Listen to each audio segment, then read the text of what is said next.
안녕하세요. 김태훈 목사입니다. 뚜벅뚜벅 메시지. 오늘은 출애굽기 묵상 47번째. 기쁘게 신앙생활하는 조건 3가지. 기쁘게 신앙생활하는 조건 3가지.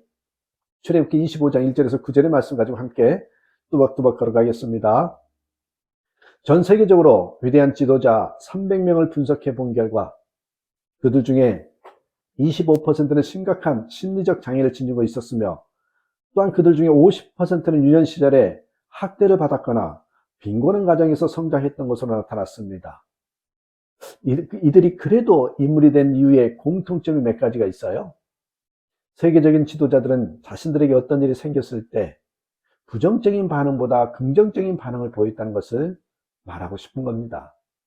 또한 이 지도자들은 어떤 일을 시작하는 데 있어서 그 시작 지점이 중요한 것이 아니라 마지막에 어디에 서 있느냐, 그게 더 중요하다는 것을 일찍 깨달은 사람들이 됩니다.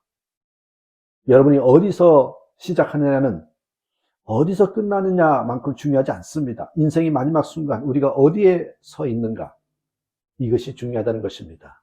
잊지 마십시오. 인생의 마지막 순간 우리가 어디에 서 있는가. 오늘 많은 성도들이 하나님의 일이란 말을 많이 사용합니다. 무슨 일을 하면 이건 하나님의 일, 하나님의 일. 그러나 여러분, 하나님의 일과 인간의 일을 혼동하는 경우가 종종 있습니다. 때로는 인간의 일을 하나님의 일이라는 미명하에 행하기도 하며, 하나님의 일을 인간의 일처럼 인간의 고집과 방법대로 하기도 합니다. 이것은 중요한 문제입니다. 하나님의 일이 인간의 일로 전락되어서는 안 됩니다. 하나님의 일은요, 동기나 과정, 방법, 결과가 선해야 합니다. 무엇이든지 하나님이 기뻐하시는 일이 되어야 한다는 것입니다. 그래서 오늘은 기쁘게 신앙생활하는 조건에 대해서 한번 알아봅니다. 3가지입니다. 첫 번째 조건, 즐거운 마음으로. 즐거운 마음으로. 예물은 기쁜 마음으로 내야 합니다. 2절에 나와 있죠. 이 말씀은 내는 행위보다 내는 사람의 마음이 더 중요함을 역설합니다. 헌금할 때 억지로 하지 마십시오. 억지로 하는 헌금은 사람을 의식하는 것입니다. 하나님은 자원하는 심령으로 즐겨내는 것을 기뻐하시지, 강요해서 내거나 남이 보니까 체면 때문에 내는 헌금은 기뻐하지 않습니다. 나는 집사니까 이 정도는 헌금해야지. 나는 장로니까 목사니까 이 정도는 해야지. 내가 이 교회 멤버니까 교회를 위해서 이 정도는 헌금해야지. 라고 하지 마십시오. 체면 치레로 여러분 하는 외식적인 헌금은 하나님의 헌금으로 계산하지 않습니다. 하나님은 그런 헌금에 관심이 없고, 하늘나라의 장부에도 그런 헌금은 기록되지 않습니다. 나는 하나님 앞에 드렸지만 하나님은 받은 것으로 생각하지 않으면 얼마나 큰 헌금의 비극입니까? 하나님은 하나님의 기쁘신 뜻을 이루도록 하나님을 사랑하는 마음으로 최선을 다해서 자원하는 심령으로 드리는 헌금을 기뻐하십니다. 즐거운 마음으로. 여러분, 즐거운 마음은 하나님의 일을 하는 첫 번째 요소입니다. 마음에 따라서 모든 것이 달라지고 결정되기 때문입니다. 하나님의 일은 강제성이나 어쩔 수 없는 마음으로 하지 말아야 합니다. 거기에는 반드시 부작용, 또 시험이 따르게 되거든요. 반면에 즐거운 마음으로 하면 끝이 아름답습니다. 문제가 해결되고 관계도 회복되죠. 그래서 즐거운 마음으로 신앙생활과 봉사를 하는 것이 최고의 축복을 받는 것입니다. 오늘 보면 3절에서 7절을 보면 백성들이 드려야 할 수많은 기존 예물 목록들이 쭉쭉쭉 나옵니다. 그런 수많은 귀한 물품들은 그때를 위해서 하나님이 출애굽할 때 주셨습니다. 그처럼 자신의 소유를 하나님이 필요로 하실 때 기꺼이 드리고, 드릴 때는 최상의 것을 드려야 합니다. 여러분, 가인과 아벨의 영화를 보면 가인이 한아름의 밀을 제단에 놓았다가 아까운 생각이 들어서 단의 절반을 도로 갖고 갑니다. 그래서 연기가 하나님께 흠양되지 않고 가인을 향해 몰려서 숨쉬기 힘들게 만들죠. 반면에 아벨은 양 중에 제일 튼실한 양을 하나님께 드립니다.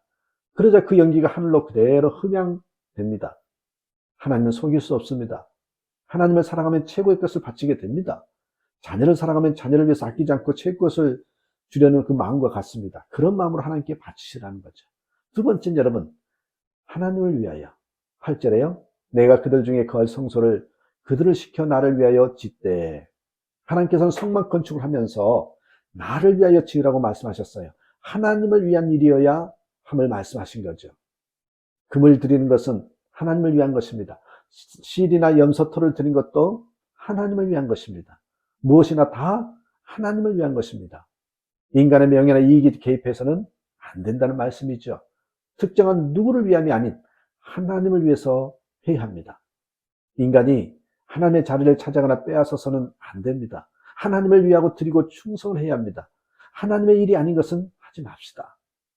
하나님을 위한 마음이 없으면 일을 쉬고 하나님께 기도해야 합니다. 하나님을 위한 마음이 불처럼 타올라야 됩니다. 하나님 없는 모든 일과 행동은 무효이고요. 아무것도 아니에요. 도널드 W. 맥컬로울은 가장 어울리지 않는 것에서 행복 찾기라는 책에서 행복은 이런 것이라고 이야기하는 것보다 행복은 이렇지 않다고 이야기하는 것이 더 쉽다고 했습니다. 맥컬로우는 다음과 같은 것들이 행복이 아니라고 말합니다. 자신에게 만족스러운 느낌, 기분 좋은 느낌, 자신만만한 느낌, 뭔가 이룬 듯한 느낌, 인간의 고통에 초연한 느낌, 마음대로 해도 될 것 같은 느낌, 스트레스와 갈등이 없어진 느낌, 세상의 인정을 받는 느낌. 여러분, 느낌 이렇게 나오죠. 행복이란 느낌이 아니라는 것입니다. 행복은 하나님과 올바른 관계를 맺을 때 오는 그 마음 상태입니다. 그래서 진정한 행복은 기쁜 느낌이나 기쁘지 않는 느낌 모두를 감당할 수 있을 만큼 강합니다. 우리는 누구나 행복해지고 싶어 합니다. 행복은 하나님과의 교제를 맛보는 데서 오는 마음 상태입니다. 우리가 먹든지 마시든지 살든지 죽든지 무엇을 하든지 하나님을 위해서 합시다. 공부나 살림이나 사업도 하나님을 위해서 한번 해보시자고요. 예배나 봉사나 회의나 헌금이나 헌신도 하나님을 위해서 해야 합니다. 거기에 기쁨과 감격이 있습니다. 하나님을 위하여 금이나 염소털을 들여서 성막을 지었듯이 오로지 하나님을 위해서 살고 충성하는 성도가 되자는 것이죠. 오로지 하나님을 위하여 하나님의 일을 하는 저와 여러분 되시길 바랍니다. 세 번째 조건이요, 말씀대로입니다. 9절, 물은 내게 보이는 대로 장막의 식양과 그 기구의 식양을 따라 지을지니라. 성막과 그에 관계된 모든 기구는요, 하나님이 계획하신 것이지 결코 인간이 계획하거나 관한 것이 아님을 보여줍니다. 성막과 그에 관계된 모든 기구가 하나님의 설계에 따라 만들어진 것이지 결코 인간의 지식으로 만든 것이 아닙니다. 그때 이스라엘 백성들은 하나님의 지시대로 성전을 건축하면서 그 과정에서 하나님 중심으로 철저히 순종하며 사는 그런 삶의 중요성도 배웠을 것입니다. 또한 그때 성전을 사랑하는 마음도 더 들면서 하나님을 사랑하는 마음도 더 들었을 것입니다. 그처럼 성전 건축이란 목표도 중요하지만요, 성전 건축하는 과정에서 하나님의 뜻을 가슴에 품고 하나님 중심적인 삶을 체질화시키는 작업도 그에 못지않게 중요합니다. 세상의 모든 만물은요, 중심이 잘 잡혀 있어야 좋은 작품이 나옵니다. 팽이를 보십시오. 중심이 잘 잡혀 있으면 잘 돌지만 중심을 잃으면 곧 쓰러집니다. 그처럼 하나님 중심적인 삶이 확고해야 좋은 미래가 있습니다. 이제 주님의 축복을 기다리기 전에 축복의 주님을 기다리고 하나님 중심적인 삶을 잘 건축하십시다. 바다에서 길을 잃으면 북극성을 보지요. 그래서 길을 찾습니다. 어디에서든지 북극성을 보면 이 방향을 알 수 있기 때문입니다. 우리 인생에서도 하나님을 북극성처럼 바라보면서 중심을 찾아야 길을 잃지 않습니다.